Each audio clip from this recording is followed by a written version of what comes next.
안녕하세요. 매일 성경 통독 묵상을 통한 은혜 나누기의 정순옥입니다. 오늘의 제목은 대물림입니다. 오늘 성경 본문의 배경은 예레미야 20장입니다. 예레미야 20장 1절과 2절에 임멜의 아들 제사장 바스홀은 여호와의 성전의 총감독이라. 그가 예레미야의 이 일 예언함을 들은지라. 이에 바스홀이 선지자 예레미야를 때리고 여호와의 성전에 있는 베냐민 문 위층에 무게에 씌우는 나무 고랑으로 채워 두었더니, 바스홀은 예레미야와 동시대 인물로서 제사장 지파의 임멜의 후손이었습니다. 임멜은 다윗 시대에서 제사장 지파의 24반차 중에 한 반차를 차지하는 사람으로 제사장 가문이었습니다. 그 임멜의 후손이었던 남방유다 여호와김 시대의 바스홀은 성전의 총감독으로서 인적, 물적 제사를 관리하는 권세를 가진 제사장으로 거짓을 예언하는 사람이었습니다. 그런데 그가 예레미야의 예언을 반대하는 입장에 섰던 것이었습니다. 바스홀은 예레미야의 예언에 이의를 제기하며 그를 때리고 착고에 채웠다가 이튿날 풀어주었던 인물이었습니다. 그리고 그의 아들 그다랴 역시 예레미야를 대적했던 인물이었습니다. 눈물의 선지자 악길에 아픔을 가중시킨 인물이 바로 바스홀이었습니다. 만약에 바스홀이 조금만 더 영적이고 지혜로웠다면 예레미야의 눈물이 조금은 줄어들지 않았을까라고 생각합니다. 그리고 만약 조금만 더 영적이었고 지혜로웠다면 남방유다의 마지막이 그토록 비참하지는 않았을 것입니다. 그뿐만 아니라 제사장 가족이었던 바스홀의 후손들 역시 비참한 상황에 놓이지 않았을 것입니다. 하나님께서 거짓 선지자 바스홀에게 책망하시기를 예레미야 20장 6절에 바스홀아, 너와 내 집이 사는 모든 사람이 포로로 되어 옮겨지리니 내가 바벨론에 이르러 거기서 죽어 거기 묻힐 것이라. 너와 너의 거짓 예언을 들은 내 모든 친구도 그와 같으리라 하셨느니라. 성경에서 직접적으로 바스홀과 그의 가족들이 바벨론을 포로 잡혀갔다는 기록은 없습니다.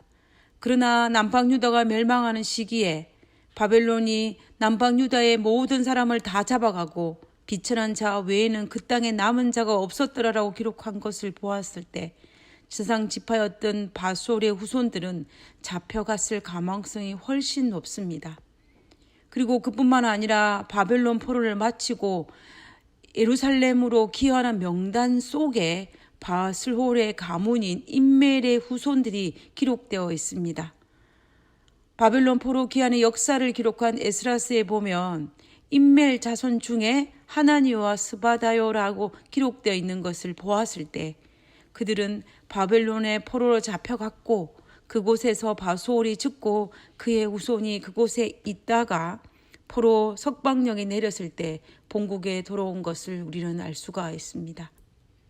결국 바스홀은 자신의 어리석음으로 인하여 조상에게 물려받은 제사장 가문으로서의 큰 임무를 감당하는 축복은 누렸지만 자신과 자신의 후손들에게 죄를 대물림함으로 말미암아 고통을 주었던 것입니다. 다시 말하면 바스홀로 말미암아 그의 후손들은 그 죄가 대물림되어 고통을 당했다라는 것입니다. 그러므로 한 사람의 올바른 선택과 올바른 믿음은 자기 자신뿐만 아니라 자녀들을 포함한 후손들까지도 엄청난 영향을 미치는 것을 우리는 바스홀의 삶을 통해서 확인할 수가 있습니다. 그러므로 죄의 대물림은 우리 대에서 끊어야 됩니다. 어떻게 하면 죄의 대물림을 우리 대에서 끊을 수 있을까요? 시카고에서 세계 종교 지도자 회의가 있었을 때 갑자기 한 여인이 울부짖으며 내 더러운 피가 깨끗해질 수 있습니까? 라고 회의장을 시끄럽게 했습니다.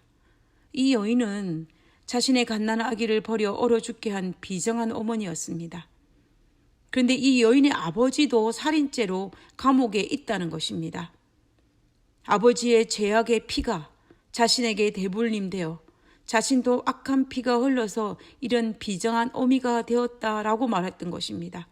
그래서 내 더러운 피가 깨끗해질 수 있습니까? 라고 외치며 회의장을 시끄럽게 했던 것입니다.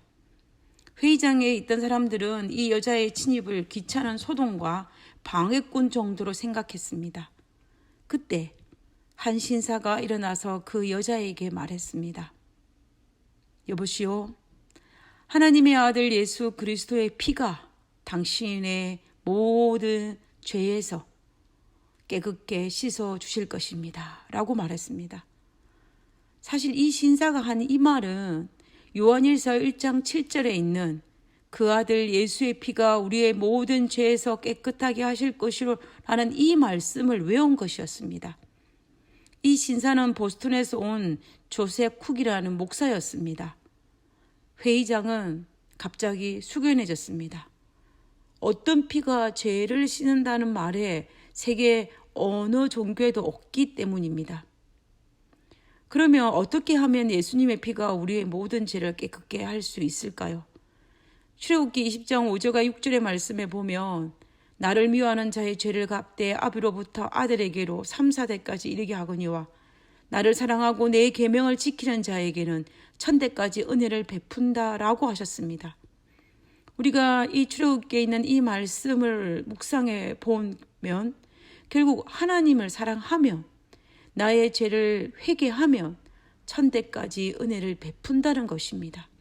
그러므로 내가 회개하지 않는 죄악은 나의 자녀, 나의 자자손손에게 죄악이 대물림되지만 회개하여 하나님을 사랑하고 그분의 진실된 자녀가 된다면 천대까지 은혜를 베풀 수 있는 은혜의 대물림으로 바뀐다는 것입니다.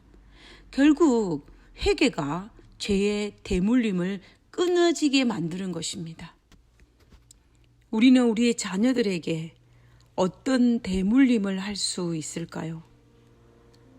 불행한 대물림도 있습니다. 상처의 대물림, 질병의 대물림, 중독의 대물림, 죄악의 대물림 말입니다. 그리고 행복의 대물림도 있습니다.